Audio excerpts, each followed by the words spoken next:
Hi, hello everyone. Welcome to Gem Sacred TV. நான் உங்கள் விஜய் ஜெனிஷா அகஸ்டன். கலிலேய கடலின் புயலை அடக்கிய இயேசு கிறிஸ்து 2000 ஆண்டுகளுக்கு முன்னாடி நடந்தது என்ன? இது பற்றி விவரிக்கிறது இந்த கதை. இயற்கையின் எல்லா பக்கங்களையும் தெரிந்து கொண்டு அதை கட்டுப்படுத்த துடிக்கிறான் மனிதன். ஆனால் அவனுடைய அறிவுக்கு எட்டாத கட்டுப்படாத அம்சமாக அது இருக்கிறது. கடவுளுக்கு மட்டுமே அது கட்டுப்படும் என்பதை அறிந்தும் அறியாமலும் அதனுடன் தொடர்ந்து மோதுகிறான்.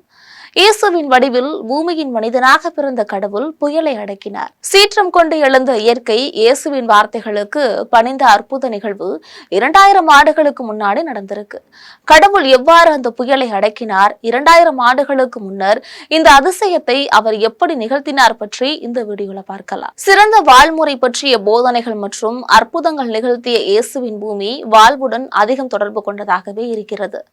கலிலேய கடல், அதாவது சி ஆஃப் கலிலி, இது இஸ்ரேல் நாட்டுல இயற்கையின் கொடையாக இருக்கிறது. இது மனித இதயம் போன்ற வடிவம் கொண்டது. 23 கிலோமீட்டர் நீளமும் 13 கிலோமீட்டர் அகலமும் 700 அடிகள் ஆழமும் கொண்டு 166 சதுர கிலோமீட்டருக்கு பறந்து விரிந்திருக்கும் இந்த பேரேரி விவிலிய வரலாற்றுல சிறப்பான பங்கினை வகிக்கிறது. இயேசுவின் போதனைகள்ல மழைப்பொழிவு போதனை தான் மிகவும் முக்கியமானதாகவும் அதே நேரத்துல புகழ்பெற்றதாகவும் பார்க்கப்படுகிறது. திரளான மக்கள் கூட்டத்தின் முன்பு இந்த போதனையை நிகழ்த்த ஒரு மலைக்குன்றின் மீது ஏறி அமர்ந்தாரு இயேசு. செர்மோன் ஆஃப் மவுண்ட் என்று அழைக்கப்படக்கூடிய இந்த மலைக்குன்று கலிலேய கடற்கரை அருகில் தான் இருக்கிறது. இயேசு இறைப்பணி செய்த காலத்திலேயே மிகவும் பேர் போன இடமாக கலிலேய கடல் இருந்துச்சு. கடலோர நெடுஞ்சாலை என்ற பெயர் கொண்ட வணிக பாதை அவ்வழியே சென்று எகிப்து நாட்டையும் வடக்கு அரசுகளையும் இணைத்தது. கலிலேய கடல் மலைகளில் உற்பத்தியாகும் நதிகளால நீர்வளம் பெறும் ஒரு நன்னீர் கடலாகும். இதன் கரையில் தான் ரோமானியர்கள் பல நகரங்களை நிறுவனாங்க. சுதாரா, ஹிப்போஸ், திபேரியாஸ் என்னும் அந்நகரங்கள்ல வாணிபமும் செழித்து வளர்ந்தது. இயேசு பல முறை கலிலேய கடலுக்கு வந்திருக்காரு. இதன் கடை நெடுகிலும் ஒடுக்கப்பட்ட மக்களாக வாழ்ந்த மீனவர் குடியிருப்புகள் தான் அதிகம். இயேசு தம்முடைய முதல் சீடர்களை அழைத்த போது இந்த கடல்ல தான் அவர்கள் மீன்பிடித்துக் கொண்டிருந்தனர். மீன்பிடி தொழிலை எல்லாம் விட்டுவிட்டு இயேசுவை பின் சென்றவர்கள் பேதுருவும் அவர் தம் உடன் பிறந்த சகோதரர்களான ஆந்திரேயா மற்றும் யோவான், அவர் தம் சகோதரர் யாக்கோப்பு ஆகியோரும் அடங்குவர். இந்நிலையில ஒரு முறை கலிலேய கடற்கரையில காலை முதலே போதனை செய்து கொண்டிருந்தார் இயேசு. மாலை நெருங்கியதும் மானுட மகனுக்கு களைப்பு ஏற்பட்டது. மாலை நெருங்கியும் தன்னை விட்டு நீங்கி தத்தம் வீடுகளுக்கு செல்லாமல் திரளான மக்கள் சூழ்ந்திருப்பதை கண்டு கலிலேய கடலின் மறுகரைக்கு செல்ல சீடர்களுக்கு கட்டளையிட்டாரு. அப்பொழுது மறைநூல் அறிஞர் ஒருவர் வந்து, போதகரே, நீர் எங்கே சென்றாலும் நானும் உம்மை பின்பற்றுவேன் அப்படின்னு சொல்லியிருக்காரு.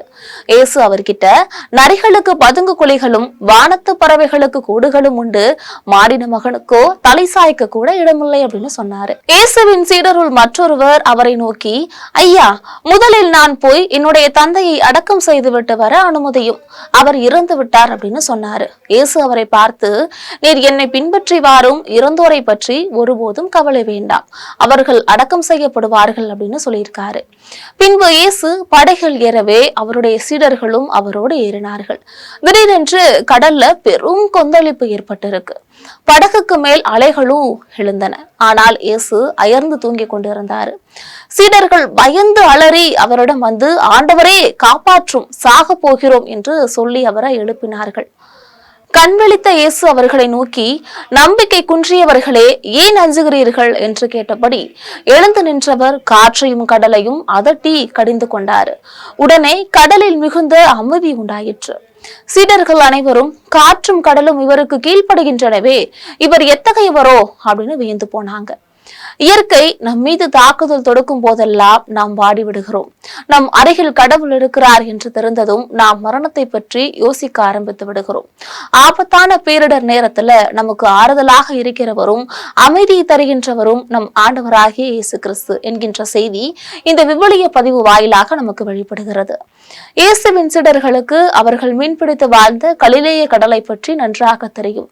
கலிலேய கடல் விசித்திரங்களுக்கு பெயர் பெற்றது.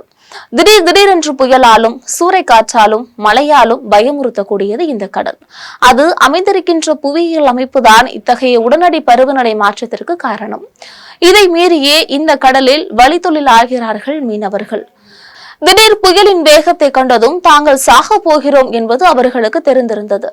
எல்லாமே கைமீறி போய்விட்டது. இனி இழப்பதற்கு ஒன்றுமில்லை என்கின்ற நிலை வந்த பிறகே உறங்கிக் கொண்டிருந்த இயேசுவை அவர்கள் சரணடைகிறார்கள்.